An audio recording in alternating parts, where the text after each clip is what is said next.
Ini bagian daripada ilmu dan amanah Bapak Ibu. Misalnya ngeten ya, jangan sampai satu hal yang hukumnya sunnah menika kemudian kita sampaikan bukan sunnah hanya karena kita belum bisa mengamalkan. Tidak boleh. Ya sunnah sampaikan sunnah. Walaupun kita belum menyampaikan, belum mengamalkan. Sampaikan itu apa adanya. Sampaikan yang wajib walaupun mungkin kita belum bisa melakukan. Jangan sampai dirubah ya satu hukum ini kok hukumnya sunnah karena kita tidak melakukan, misalkan kita katakan tidak sunnah, atau sesuatu yang wajib karena kita belum melakukan kemudian apa kita katakan tidak wajib. Tidak boleh Pak, itu amanah namanya, khianat. Ilmu niku sifatnya harus aman. Hamilul ilmi, pembawa ilmu ulama menika harus amanah menyampaikan apa ilmu. Walladzina hum li amanatihim wa ahdihim ra'un. Harus amanah, tidak boleh khianat. Nah karena Imam Nawawi menyebutkannya dan satu ucapan yang sangat bagus sekali. Ini sampai pulau garis bawahi ucapan ini. Imam Nawawi mengatakan, wa idza sabatati sunnatu la tutraku li tarki ba'din nas au aktsarihim au kullihim laha. Kalau satu sunnah niku telah tetap, niki hukumnya sunnah, tidak boleh ditinggalkan hanya karena sunnah menika ditinggalkan oleh sebagian manusia atau kebanyakan manusia atau bahkan semua manusia. Termasuk tadi nggih puasa 6 hari bulan Syawal menika. Seandainya ada sebagian orang tidak mengamalkan, jangan sampai kemudian menjadi sebab itu kemudian tidak diamalkan.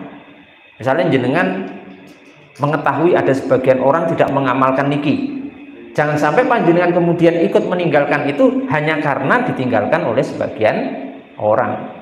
Bahkan jangankan sebagian orang gitu, sampai sebagian orang atau kebanyakan orang bahkan semua orang meninggalkan puasa 6 hari bulan Syawal, itu jangan sampai menjadi sebab kula panjenengan apa meninggalkan itu hanya karena ditinggalkan oleh manusia oleh kaum muslimin. Ya, tetap diamalkan, nggak urusan Pak. Misalnya termasuk sholat berjamaah teng masjid, menika hukumnya apa? Sunnah. Menurut jumhur ya, sunnatun muakkadah. Kalau dalam madzhab Imam Syafi'i hukumnya fardu kifayah, agak lebih kuat. Taruhlah kita ambil yang sunnatun muakkadah. Apakah kemudian nanti kalau banyak umat Islam yang nggak mau jamaah sholat ke masjid, gitu, kemudian kita ikut meninggalkan sholat berjamaah karena banyak umat Islam yang tidak ke masjid berjamaah? Tidak boleh. Tidak boleh. Tetap kita sholat berjamaah ke masjid karena sholat berjamaah ke masjid itu telah sabit, telah tetap hukumnya di si ulama, hukumnya sunnatun muakkadah atau fardu kifayah. Ya, kita ambil yang ringan mawon, yang mewajibkan ya, tapi kita ambil yang sunnatun muakkadah atau fardu kifayah. Jadi ngeten maksud kula ngeten. Misalnya enten gitu, enten seseorang tidak pernah sholat berjamaah teng masjid umpamine. Niku jangan sampai kemudian orang itu menyampaikan sholat berjamaah ki nggak bagus. Sholat berjamaah itu istilahnya tidak sunnah. Atau mungkin malah melarang atau menyampaikan itu jelek. Tidak boleh Pak. Jadi harus amanah. Perkara kita belum bisa melakukan, perkara Anda belum bisa mengamalkan sholat berjamaah ke masjid, jangan sampai kemudian khianat menyampaikan ilmu, menyampaikan bahwa sholat berjamaah ke masjid. Seperti itu. Misalnya ya, sholat tahajud. Sholat tahajud hukumnya apa? Sunnah apa haram? Sholat tahajud hukumnya sunnah. Sunnah Pak. Tapi jangan sampai ngeten, misalnya saya tidak sholat tahajud atau jenengan tidak pernah sholat tahajud, Jangan sampai menyampaikan nek sholat tahajud itu hukumnya tidak sunnah. Paham betul ini? Ya tetap sampaikan sunnah. Artinya kita tidak sholat tahajud itu kekurangan diri kita, belum bisa melaksanakan sunnah Nabi, harus diakui. Jangan sampai malah yang tahajud disalahkan. Paham betul ini? Ngaten napa mboten? Jadi nek kula jenengan kok ya jarang tahajud, pamane niku. Niku jangan sampai menyalahkan yang tahajud, terus jangan sampai menyatakan tahajud bukan sunnah, mboten. Ya itu kekurangan kita. Jadi niki nasihati Imam Nawawi luar biasa. Jangan meninggalkan perkara sunnah walaupun ditinggalkan oleh banyak orang sunnah niki. Ngoten maksud kula. Termasuk ngeten. Kita yang belum bisa mengamalkan satu sunnah niku diperbolehkan juga untuk menyampaikan perkara itu kepada umat manusia dan memberi motivasi kepada mereka. Pamane ngeten. Puasa 6 hari bulan Syawal niki gitu. Hukumnya tadi napa sunnah. Lah, misalkan jenengan dadi ustad. Ya rasa ustad nggih dadi wong biasa ngeten iki. Bolehkah kita waktu itu kita belum bisa melaksanakan puasa 6 hari bulan Syawal, kemudian kita niku menyampaikan puasa 6 hari bulan Syawal niku hukumnya sunnah, mari kita hidupkan sunnah Nabi. Boleh enggak? Ya boleh, Pak.